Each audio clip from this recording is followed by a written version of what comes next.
Мен Жанайдар Мусин атындағы Көкшетау жоғары қазақ педагогикалық колледжінің филология бөлімінің 3-ші курс студенті Шапиева Камила.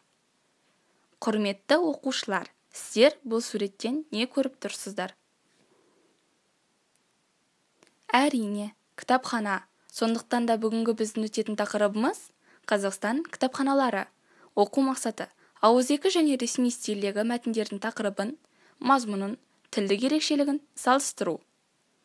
Бірінші тапсырма. Берілген мәтінді оқып, мазмұнын айт. Мәтін бойынша сұрақ құрастыр.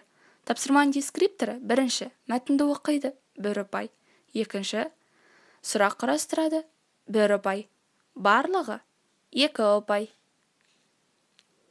Бұл тапсырмаға 10 минут уақыт беріледі. Сондықтан да тапсырманы асықпай, жинақы, дұрыс орында. Жарайсың, балақай. Енді өзіңді бағдаршам әдісі арқылы бағала. Қызыл түс: толық түсіндім, сары түс: жартылай түсіндім, жасыл түс: түсінбедім.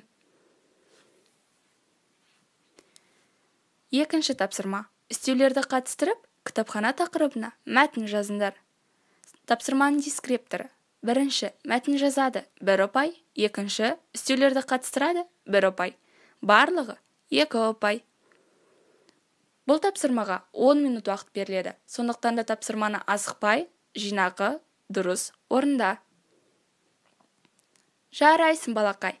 Енді өзіңді сэндвич әдісі арқылы бағала. Бірінші, нені жақсы түсіндім. Екінші, маған не қиын болды. Үшінші, келесі сабақта толықтырғым келеді. Үшінші тапсырма. Мәтіндегі орфографиялық және пунктуациялық қателерді түзетіп, редакциялаңдар. Тапсырманың дескрипторы: бірінші, орфографиялық қателерді табады, 1 ұпай. Екінші, пунктуациялық қателерді табады, 1 ұпай. Барлығы 2 ұпай. Бұл тапсырмаға 10 минут уақыт беріледі. Сондықтан да тапсырманы асықпай, дұрыстап, жинақы орында. Жарайсың, балақай. Енді өзіңді смайликтер әдісі арқылы бағала. Бірінші, өте жақсы. Екінші, жақсы. Үшінші, орташа. Біздің сабағымыз өз мәресіне жетті. Үй жұмысы: Қазақстан кітапханалары жайлы қосымша мәлімет жазу. Дәптеріне рефлексия жаза.